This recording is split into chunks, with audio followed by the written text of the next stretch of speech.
इस बार का जो बजट आया उसको देख के कहीं ना कहीं मुझे 90s की वो मूवीज याद आ गई, जहां पे पता है ना काफी सारे गांव और देहाती इलाके में सरपंच हुआ करते हैं, जमींदार हुआ करते हैं। तो उनको एक्चुअली अच्छा नहीं लगता कि उनके ही गांव का कोई किसान या तो किसी का लड़का शहर जाके कुछ पढ़ लिख जाए और वो लोग आगे आ जाए। तो वो लोग करते क्या है कि उनका घर कोई ना कोई तरीके से जला देंगे, फार्म कोई ना कोई तरीके से चला देंगे, किसी को मार देंगे। क्यों? क्योंकि वो छोटे से गांव के इलाके में उस सरपंच या तो जमींदार को अच्छा नहीं लगेगा कि उसके परिवार के अलावा कोई आगे आए। यही एग्जैक्टली अगर इस बजट को देखें, क्योंकि गवर्नमेंट है, क्योंकि डेमोक्रेसी है, तो अब तो ये अच्छा तो नहीं लगेगा कि किसी का खेत जला दिए, किसी की नौकरी जला दी, किसी का बिजनेस जला दिया। ये अच्छा तो नहीं लगेगा। तो क्या किया गवर्नमेंट ने जितना हो सके उतना एक आम इंसान को इस तरह से घेरा कि वो इंसान कभी भी आगे ना आ पाए। मैं एग्जैक्टली अभी आंकड़ों पे फोकस नहीं करूंगा। हम सबको पता है कि भाई एसटीटी चार्जेस स्टॉक मार्केट में कितने बढ़ाए गए हैं, short term capital gain tax कितना बढ़ाया गया है। मैं अभी आंकड़ों पे फोकस नहीं करूंगा। अगर आप ओवरऑल देखो तो एक जो आम आदमी है उसके ऊपर पूरी जो सिस्टम है उसने एक वॉर डिक्लेयर कर दिया है। और उसके ऊपर वॉर तो डिक्लेयर किया है, पर एक मास्क लगा के ये बोला जा रहा है कि हम जो आम आदमी है उसका भला चाहते हैं। कैसे आप भला चाहते हैं? हम ऐसी पॉलिसियां बना चुके हैं, हम ऐसा आपको टैक्स दे रहे हैं ताकि आप रियल एस्टेट में इन्वेस्टमेंट करना भूल जाओ, ताकि आप गोल्ड में इन्वेस्टमेंट करना भूल जाओ, ताकि आप स्टॉक मार्केट में ट्रेडिंग बंद कर दो, ताकि आप स्टॉक मार्केट में इन्वेस्टमेंट बंद कर दो। और ऊपर से दुनिया भर के अगर आप बिजनेस भी कर रहे हो तो जीएसटी के साथ दुनिया भर की आपको और चैलेंजेस हम आपको दे देंगे, ताकि अगर आप जॉब कर रहे हो तो भी आप पूरा ड्रेन करो, बिजनेस कर रहे हो तो भी आप पूरा ड्रेन करो। आप छूट नहीं सकते ये चंगुल से। फिर भी मास्क लगा के ये बोला जा रहा है कि ये सब हो रहा है आपके अच्छे के लिए। गवर्नमेंट को चिंता है, गवर्नमेंट को चिंता है कि आम आदमी का सेविंग कहीं उजड़ ना जाए। इसके लिए अलग अलग टाइप के ड्रामा करके अलग अलग चैलेंजेस और टैक्स इंट्रोड्यूस कर दिए गए हैं, जिसको ट्विटर पे एक ट्रेंड भी चल रहा है, जिसको बोला जा रहा है कि ये तो एक टैक्स टेररिज्म है। और अगर इतना ही आप टैक्स दे रहे हैं तो हमें अच्छे रोड क्यों नहीं मिल रहे, हमें अच्छी स्कूल क्यों नहीं मिल रही है, हमें अच्छा पानी क्यों नहीं मिल रहा है, हमें अच्छी ट्रीटमेंट क्यों नहीं मिल रही है, हर जगह पे करप्शन क्यों है? और ये क्वेश्चंस सब वैलिड भी है। अब हम स्टॉक मार्केट से हैं, अभी सेबी वाले मैडम को तो बोलना भी बाकी है, वेट एंड वॉच कभी और उनकी तरफ से क्या आ रहा है, क्योंकि उनको भी एक रिटेल ट्रेडर और इन्वेस्टर की बहुत चिंता हो रही है। इन सब में एक इंटरेस्टिंग बात नोट करने लायक ये है कि हमारे से जो पहले की जनरेशन थी वो जनरेशन ज्यादातर fix deposit, LIC policies, traditional instrument में मानती थी कि भाई पूरी जिंदगी जॉब करो, जो पैसा है उसको एफडी में डालो, एक दो एलआईसी पॉलिसी ले लो, थोड़ा सा गोल्ड ले लो और अपनी लाइफ स्पेंड कर दो पूरी। इस तरीके से एक सिस्टम थी। एक आगे वाली जनरेशन ने थोड़ा चैलेंज किया कि एक गांव वाला, एक देहाती से आया हुआ बंदा भी सीख रहा है कि भाई स्टॉक मार्केट क्या है, गोल्ड क्या है, रियल एस्टेट में कैसे इन्वेस्ट करें छोटे पैसों से। चाहे वो सक्सेसफुल है कि फेलियर है वो तो बहुत अलग की बात है, पर कर रहा था।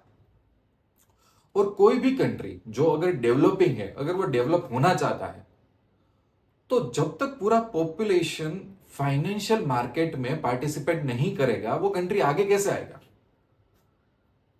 हमारे यहां पे कहावत है कि पेट पे लात मार दी। यहां पे तो आम आदमी के पेट पे पूरा हाथी बिठा दिया है। एक वॉर चल रही है आम आदमी पे, और एक साइड सपने दिखाए जा रहे हैं कि हम तो $5 ट्रिलियन की इकोनॉमी बनाएंगे।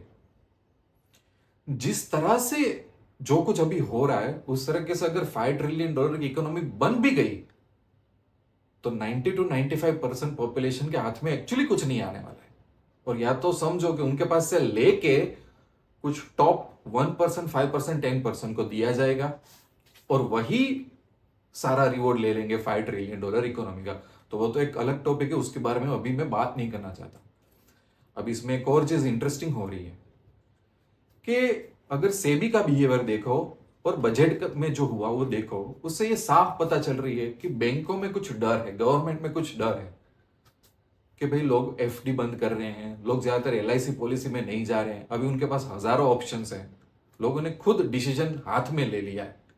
तो बैंक्स कैसे चलेगी, उसके कासा रेशियो पे भी अफेक्ट होगा, यस और नो। तो कोई ना कोई बहाना बना के वो चाहते हैं कि भाई go back to FD, go back to traditional thing. हम नहीं चाहते कि हम एक आम आदमी के हाथ में अलग अलग तरीके के असेट क्लास आए और उसमें से वो कुछ ना कुछ आइडेंटिफाई करके अपने तरीके से आगे बढ़े। एक टाइम पे अभी इंडिया में इतनी ज्यादा अनएम्प्लॉयमेंट है कि हर दूसरे दिन इंस्टाग्राम या तो फेसबुक पे वीडियोस मिलते हैं कि कुछ 10-15 पोस्ट के लिए हजारों नौजवान लाइन में लगे हुए हैं, राइट, यहां से वहां भाग रहे हैं। काफी सारे नौजवान आए स्टॉक मार्केट और अलग अलग एसेट क्लास में, तो बोले यहां से भी हम आपको भगाएंगे, चार्जेस ही इतना कर देंगे, टैक्स ही इतना आपसे मांग लेंगे कि आप यहां पे आओगे भी नहीं। और अगर ये तरीका है इकोनॉमी को आगे ले जाने का, तो ये बजट के नाम पे तो बहुत एक अंधकार युग आ गया है, मुझे ऐसा लगता है पर्सनली।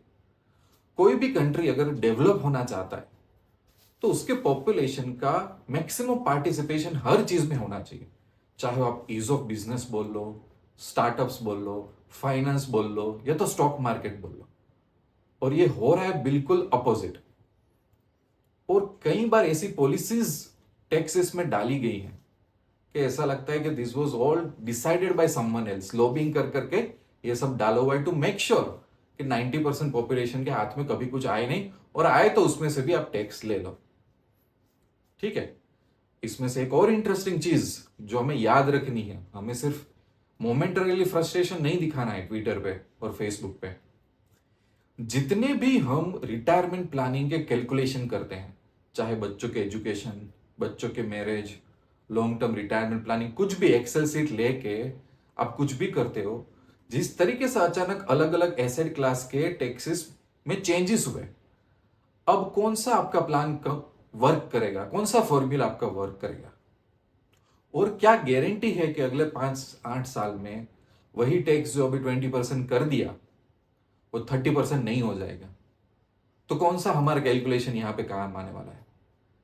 इसका मतलब तो ये हुआ, अगर इसको ध्यान से सोचे तो करंटली तो हम सबको इंपैक्ट होगा, बट जो लोग आज से 20-30 साल का प्लान करके बैठे हैं, अलग अलग चीजों में वो इन्वेस्ट कर रहे हैं, ये सोच के कि उनका फ्यूचर एक अच्छा जाएगा, वहां पे भी एक बहुत बड़ा क्वेश्चन मार्क हो गया है अभी से, जो काफी लोगों को अभी पता नहीं चल रहा है। इट्स वेरी इजी कि हम वीडियो बना के गवर्नमेंट या तो बजट को क्रिटिसाइज कर दे, ट्विटर पे हैशटैग लगा दे, सोशल मीडिया पे फ्रस्ट्रेशन दिखा दे, बट ये चीज बहुत ही हम सबको रियलाइज करनी होगी कि जब भी ये सब होता है तो करंटली हम सबको तो इंपैक्ट होता ही है, बट जो हमारा फ्यूचर होता है ना, वो पूरा अंधकार में चला जाता है, क्योंकि ऐसी चीजों के लॉन्ग टर्म कॉन्सिक्वेंसेस पूरे पॉपुलेशन पे बहुत होते हैं। और हम पब्लिक को सब आदत होती है कि हम भूल जाते हैं, या तो हम सोचते हैं कि हम अब ए गवर्नमेंट को वोट नहीं करेंगे, बी गवर्नमेंट को वोट करेंगे, बट वहां पे भी कोई श्योरिटी नहीं होती है। बहुत ही डिसअपॉइंटेड और इररिस्पॉन्सिबल बजट है इस बार का। कोई हिसाब से ये बजट ऐसा नहीं लग रहा है कि जहां पे ग्राउंड लेवल में स्टडी करके इस बजट को बनाया गया है। पुराने जमाने में जब राजा महाराजा हुआ करते थे तो वो अलग अलग भेष बदल के, अपने पोशाक बदल के मार्केट में जाते थे। क्यों जाते थे? मार्केट में रियलिटी चेक करने के लिए कि प्राइसेस क्या चल रही है, एक आम आदमी कैसे जी रहा है। क्योंकि कई बार ऐसा होता है कि उनके मैनेजमेंट में जो लोग हैं वो राजा तक सच्चाई नहीं पहुंचाते, या तो वो खुद उतने ऊपर बैठे थे, ग्राउंड रियलिटी समझना उनके लिए इम्पॉसिबल होता है, इसलिए वो अलग अलग बेस बना के ग्राउंड लेवल पे चेक कर रहे थे। ये जो बजट जिसने भी बनाया है, जिस टीम ने बनाया है, वो पूरी ग्राउंड लेवल से टोटल डिस्कनेक्टेड है। यहां पे ऐसा लग रहा है कि कोई बिना मन के ये बजट बनाया है, कुछ भी बजट बना दिया है, सिर्फ टॉप 1% और 5% के लिए बजट बनाया गया है, यहाँ पे यूथ के लिए कुछ नहीं सोचा है, फाइनेंशियल मार्केट के लिए कुछ नहीं सोचा है। अगर इस बजट का सार दूं मैं, तो वही है कि कॉमन इंसान पे एक बहुत बड़ी जंग बड़े बड़े सिस्टम और बड़े बड़े इंस्टीट्यूट ने डाल दी, और यहीं से शुरुआत होती है एक अंधकार की। और मैंने आपको रीजन भी बताया कि इसके लॉन्ग टर्म कॉन्सिक्वेंसेस के बारे में अभी भी हम नहीं सोच रहे हैं, क्योंकि जितने भी पोर्टफोलियो इन्वेस्टमेंट के लिए बनते हैं लॉन्ग टर्म के लिए, लोगों ने फाइनेंशियल प्लानिंग और रिटायरमेंट किया हुआ है, उस पर भी बहुत बड़ा इंपैक्ट होगा। एक छोटा आदमी सोचता था कि यार मैं रियल एस्टेट फंड्स में इन्वेस्टमेंट कर लूँ, रियल एस्टेट में कर लूँ, वहां पे भी ब्रेक लग गया है बहुत बड़ा। और स्टॉक मार्केट में रेसिशंस का नाम खत्म ही नहीं हो रहा, अभी तो सेबी को पिक्चर में आना और बाकी है। इस तरह से कैसे हमारा कंट्री डेवलप बनेगा, और डेवलप बन भी जाएगा तो 90-95% ऑफ पॉपुलेशन में कोई वेल्थ का बंटवारा नहीं होगा, ग्राउंड लेवल पे कुछ भी रिवॉर्ड नहीं मिलने वाला है। नो डाउट कि काफी सारे लोग जो एक वेल्थ की कैटेगरी में आते हैं, मिलियनर, मल्टी मिलियनर, वो पिछले 10 साल में हाईएस्ट इंडिया से निकल चुके हैं और अभी भी निकलने वाले हैं, नो डाउट। जिसके पास रिसोर्सेज है वो तो वही सोचेगा ना कि मैं अगर इतना टैक्स पे कर रहा हूं तो सामने मुझे सुविधा तो दो। हर एक गवर्नमेंट सेक्टर में मैं जाता हूं, मुझे लाइन में लग जाना पड़ता है, बॉटम लेवल पे हर जगह पे करप्शन है, रोड पे हर जगह पे पोर्ट होल्स बने हुए हैं, हर सेक्टर करप्शन से निचोड़ रहा है अभी। उसके सामने मुझे तो कुछ मिल नहीं रहा है, ना तो एजुकेशन, ना तो अच्छा हेल्थ केयर, ना तो कुछ भी। तो क्यों रहेंगे लोग? पर इसके बारे में भी कुछ बजट में इंटरेस्टिंग है नहीं, there is no any motivation for that. हम सबको भी ये सोचना होगा कि ना तो ये गवर्नमेंट पर आने वाली कोई भी गवर्नमेंट हो, उसको इतना एग्रेसिव ना होने दे कि पेट पे लात तो ठीक, कोई आके हमारे पेट पे हाथी बिठा दे। और ये लोग चाहते हैं कि जब भी एक आम इंसान आगे आए तो उसके दरवाजे हम कैसे बंद करें। इसी के साथ मैं ये वीडियो एंड करता हूं। Thank you very much.